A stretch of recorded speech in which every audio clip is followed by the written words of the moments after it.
Quando nós olhamos a história de Jacó e Esaú, a emoção humana, a espiritualidade e até a ciência se encontram de um jeito impressionante. E muita gente nunca ouviu essa perspectiva.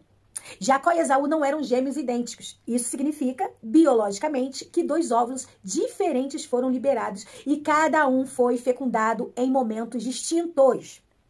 Quando os gêmeos não são idênticos, um óvulo é fecundado primeiro, né? O outro pode ser fecundado minutos ou horas depois. Só que aqui vem o fascinante. A ordem da fecundação não determina a ordem do nascimento. Um embrião pode se fixar mais rápido ou ter desenvolvimento inicial mais acelerado e acabar nascendo primeiro. Ou seja, Jacó pode sim, de fato, ter sido fecundado primeiro, mesmo saindo do ventre por último. Na biologia, claro, moderna, isso significa que ele pode ter sido primogênito biológico, mas não primogênito obstétrico, o que sai primeiro. A ciência, ela abre um entendimento poderoso aqui. A primogenitura, né, pode ter sido dele por processo biológico, antes mesmo da história se desenrolar. Preste atenção nisso. A Bíblia não chama Jacó de usurpador. Jacó não roubou nada. Já pensou nisso? Já parou para pensar nesse detalhe? Ele não tomou nada à força, ele fez uma negociação bem clara. Ele ofereceu um preço, Esaú aceitou o preço. Isso, na lei da época, era chamado contrato. Em nenhum lugar diz que Jacó roubou a bênção. O que ela mostra é que ele seguiu a orientação da mãe. E isso trouxe consequências emocionais, familiares e espirituais para todos. O que machuca Esaú não foi o roubo, que na verdade não foi, né? Mas foi a sensação de que ele abriu mão de algo que só percebeu o valor depois. É igual na vida emocional. Às vezes a pessoa entrega algo sem pensar e depois culpa o outro pela dor que ela mesma gerou. Quem chama? Esaú, movido pela dor, chama o seu irmão, né? Movido pela raiva, pela frustração, ele chama o seu irmão de usurpador. Quando alguém está ferido, é natural que surjam rótulos emocionais. Na realidade, espirituais também. A palavra Jacó, ela vem da Yaakov, que deriva da raiz Akev, que significa calcanhar, seguir de perto, aquele que vem atrás, aquele que supera o que está à frente. Mais tarde, na tradução judaica, o nome ganhou um sentido de aquele que vence, aquele que suplanta, aquele que ultrapassa. Ao contrário do que muita gente pensa, Jacó não significa ladrão, ou manipulador, ou usurpador.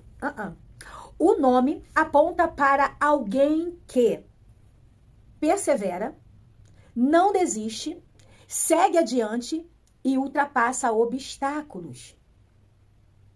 E isso combina profundamente com o destino de Jacó. Então eu quero dizer que, pela ciência, Jacó pode ter sido sim o primogênito fecundado. Pela Bíblia, ele nunca foi chamado de usurpador. E pela emoção humana, o conflito nasce de uma dor chamada arrependimento tardio do seu irmão Esaú. A verdade é que Jacó não roubou nada. Ele pagou um preço e quando Deus mudou o nome dele para Israel, ele estava dizendo: eu te vejo pelo seu próprio propósito, não pelo rótulo que colocaram em você. Que lindo, né? E a referência onde você pode encontrar essa passagem bíblica, se por acaso você não sabe, está em Gênesis.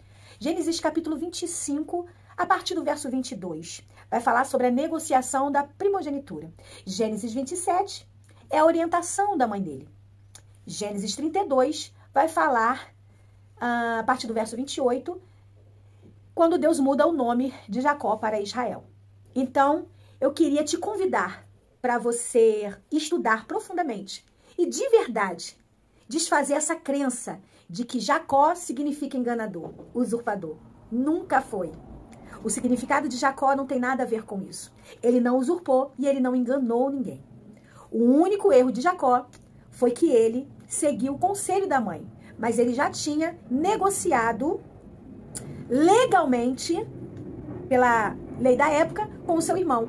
Ele deu um preço, o seu irmão simplesmente aceitou. É como esse computador. Ele me custou um valor, mas ele é meu. Então, se alguém chegar para mim e falar assim, olha, eu quero te oferecer 50 euros por esse computador, em troca de uma água com gás, que é o que eu gosto muito quando eu estou com sede. Vai depender de mim se eu quero ou não.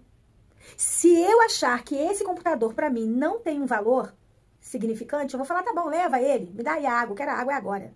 Foi o que aconteceu com Esaú e Jacó. Então, que você possa estudar profundamente. É o que eu sempre digo, a Bíblia, ela não é para você ler, ela é para você estudar, é para você meditar. E quantas pessoas pregam errado e ensinam errado. E eu estou aqui para poder te ajudar a esclarecer algumas coisas que, na verdade, não são verdade. A verdade, ela é verdade até que você conheça verdadeiramente a verdade. Eu sou a doutora e pastora Alessandra de Oliveira. Bem-vindo ao nosso canal, à nossa mentoria, ao nosso momento de unir o espiritual com a ciência. Deus abençoe.